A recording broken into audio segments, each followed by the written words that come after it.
Ya, baik anak-anak, saat ini kita akan masuk pada materi berpikir komputasional.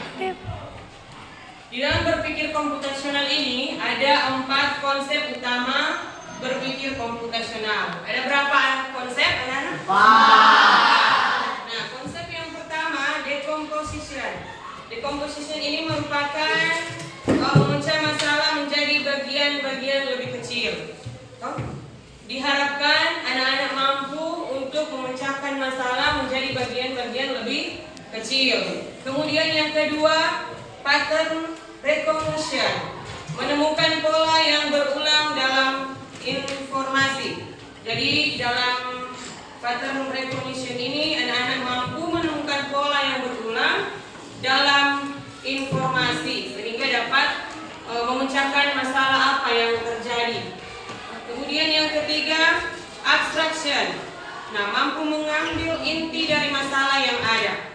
Jadi diharapkan anak-anak mampu mengambil inti masalah, apa inti dari permasalahan yang anak-anak dapatkan. Kemudian yang terakhir, algorithm design, atau mampu membuat langkah-langkah penyelesaian masalah. Jadi di 4 konsep ini, 4 konsep utama berpikir komputasional, diharapkan anak-anak mampu melakukan semua 4 konsep utama berpikir komputasional ini di dalam pemecahan masalah. Kemudian contoh penerapan berpikir komputasional di dalam kehidupan sehari-hari. Yang pertama apa? Baca. Memecah masalah bagi tugas. Nah, jadi yang pertama memecah masalah dalam konteks misalnya anak-anak membuat kelompok dan kemudian membagi tugas, mencari langkah-langkah sehingga membuat tugas itu lebih mudah, menjadi tugas masing-masing sehingga tugas itu akan diselesaikan secara berkelompok. Jadi semua mendapat tugas. Jadi ada langkah-langkah kecil yang diambil sehingga menjadi tugas, menyelesaikan tugas di kelompok tersebut. Kemudian yang kedua apa? Mencari pola, menemukan pola dalam data yang ada. Nah, yang kedua mencari pola, menemukan pola dalam data yang ada. Diharapkan jika dibentuk kelompok, anak-anak mampu mencari pola di dalam data yang ada. Pola apa yang anak-anak dapatkan di dalam satu masalah? Tentu anak-anak harus mengumpulkan data. Oh, orang bikin tugas ini berarti harus mengumpulkan ini bahan-bahannya atau ini. Dan kemudian yang ketiga, mengambil inti atau apa? Fokus pada elemen penting dari masalah. Tentunya di dalam memecahkan masalah, orang mesti cari dulu dia punya masalah apa, atau dia punya elemen apa di situ. Jadi orang harus berfokus pada elemen penting dari satu masalah itu sehingga dapat memecahkan masalah tersebut. Kemudian yang keempat apa? Mendesain algoritma atau membuat langkah-langkah untuk menyelesaikan masalah. Jadi anak-anak diharapkan mampu untuk membuat langkah-langkah. Langkah-langkah apa yang harus kita lakukan supaya kita dapat menyelesaikan suatu masalah. Contohnya kalau kasih tugas bantar berkelompok, nanti anak-anak mampu menyelesaikan tugas itu menggunakan langkah-langkah yang anak-anak sediakan. Kemudian ada contoh berpikir komputasional di dalam contoh berpikir komputasional dalam kehidupan sehari-hari. Nah, coba baca yang pertama apa? Rencana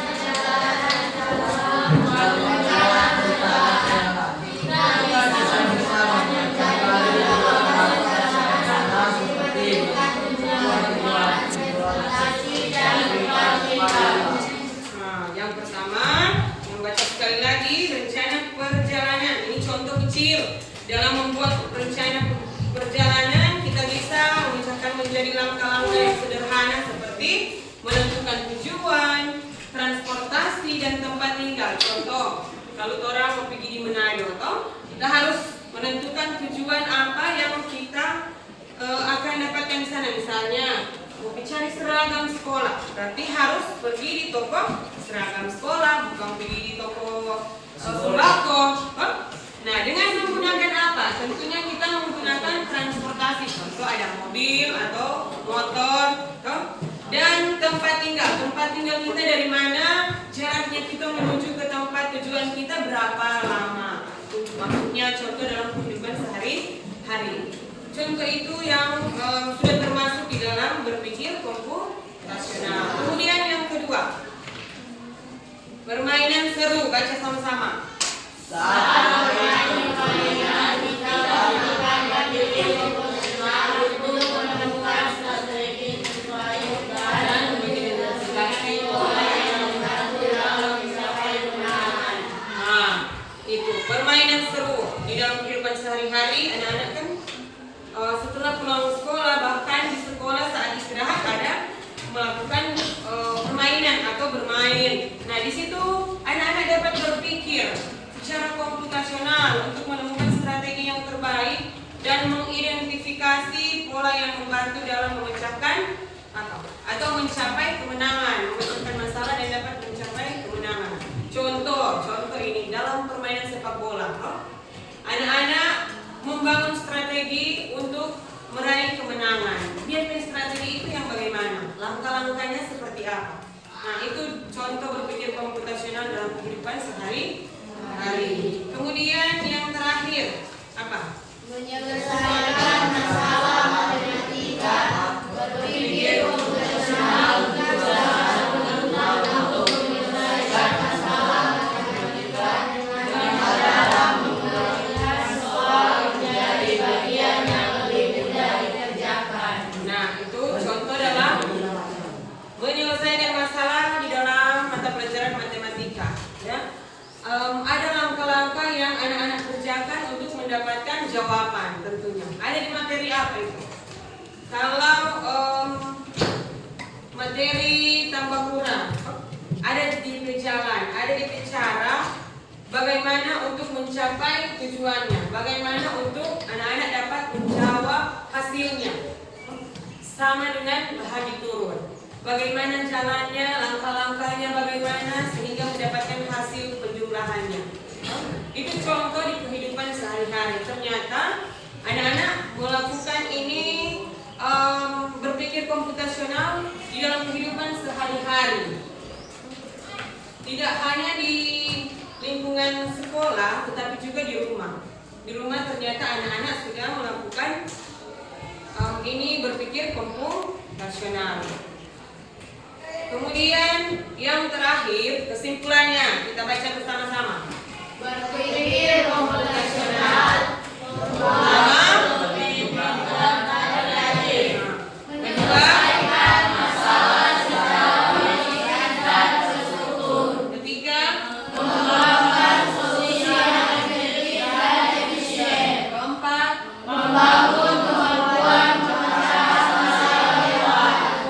nah, dari materi kita saat ini, kesimpulannya tentang berpikir komputasional adalah empat ini yang anak-anak sudah bacakan tadi. Yang pertama, membuatmu lebih pintar dan kreatif. Tentunya dengan menggunakan metode berpikir komputasional ini, anak-anak diharapkan mampu berpikir lebih pintar dan kreatif. Kemudian mampu menyelesaikan masalah secara logis dan terstruktur. Nah, secara logis dan terstruktur, maksudnya di sini anak-anak mampu menyelesaikan masalah dengan baik, dengan fokus dan tepat, secara logis, tepat, mendapatkan jalan keluar atau solusi yang baik, yang logis. Kemudian yang ketiga, mengembangkan solusi yang efektif dan efisien. Nah, anak mampu mengembangkan solusi atau menemukan solusi jalan keluar di dalam satu permasalahan yang efektif dan efisien. Kemudian yang keempat, membangun kemampuan pemecahan masalah yang kuat. Nah, diharapkan anak-anak mampu melakukan semua ini ketika kita sudah mempelajari tentang materi apa itu berpikir komputasional. Sampai di sini bisa dimengerti? Bisa.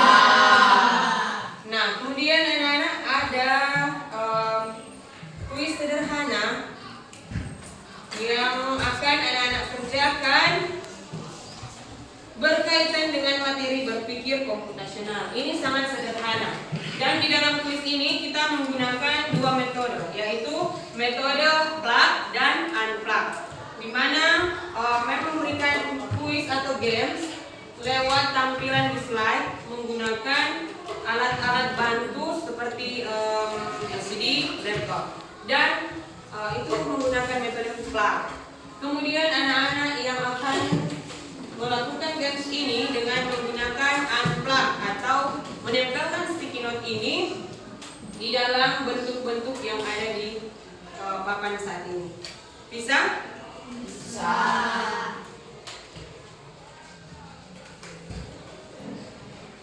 Kelompok yang ditunjuk silakan berdiri. Kelompok 1. Silakan berdiri dan maju ke depan. Ini games sederhana, tetapi diharapkan anak-anak mampu mencari solusinya sehingga dapat menjawab semua games yang ada. Kelompok 1, ya, silakan.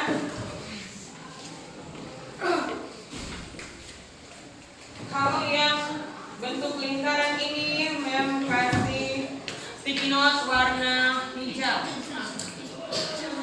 Silakan Kaila boleh kasih sticky note ini di kotak warna biru, terserah sticky note warna apa.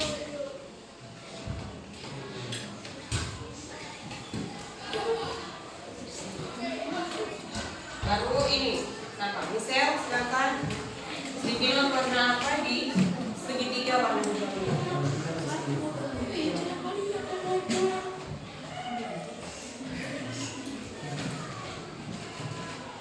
Ya, silakan background sesuaikan dengan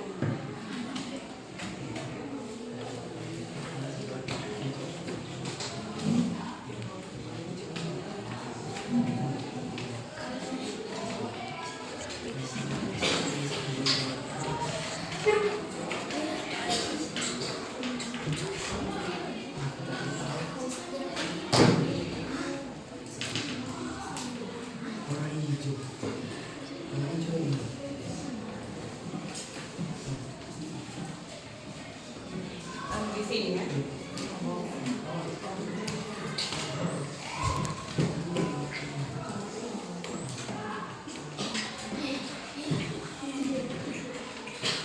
Ya, kemudian Stephen.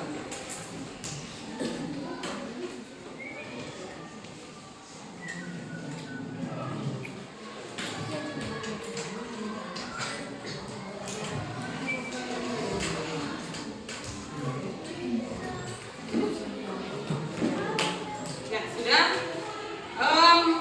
Untuk kelompok 1, apakah sudah benar ini games yang dibuat? Teman-teman menilai benar ini atau salah? Benar.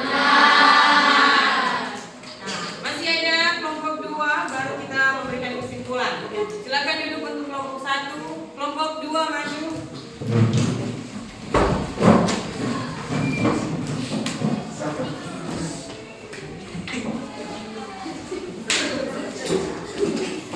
Kelompok 2, siapa yang pertama? Silakan.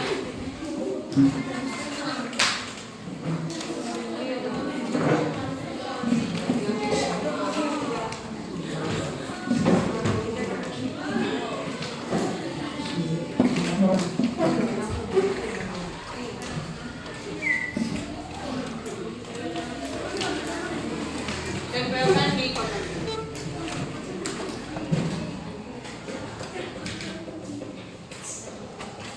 Kemudian Kaila.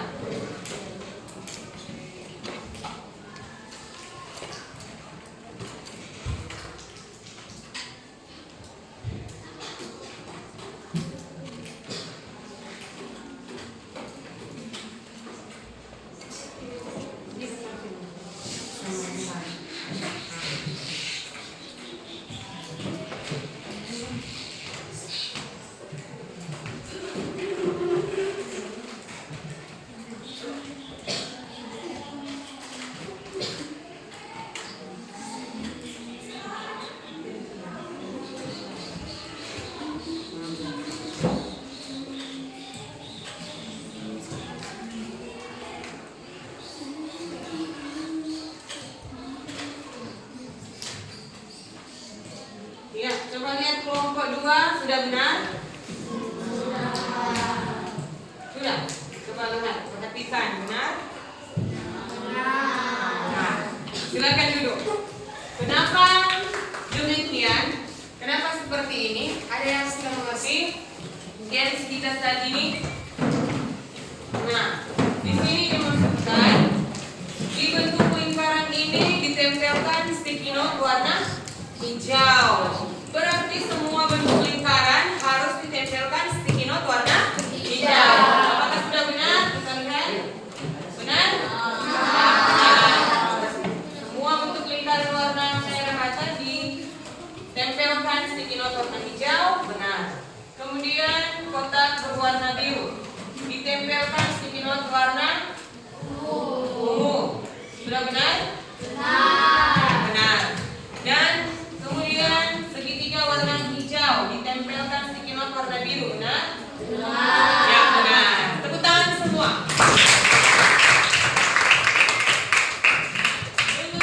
Dengan sederhana ini berarti anak-anak sudah mampu berpikir komputasional, mampu menyelesaikan games ini, mampu mengucapkan masalah sehingga mendapatkan solusinya, mendapatkan jawabannya dari masalah tersebut. Dan anak-anak sudah mampu melakukan game sederhana ini. Nah, walaupun sederhana, tetapi inilah termasuk di dalam berpikir komputasional. Nah, sampai di sini sudah mengerti semua? Ya, baik. Dengan games ini, maka materi kita untuk saat ini sudah berakhir untuk hari ini. Sampai di sini, nanti kita lanjut untuk pertemuan selanjutnya dengan materi yang berbeda.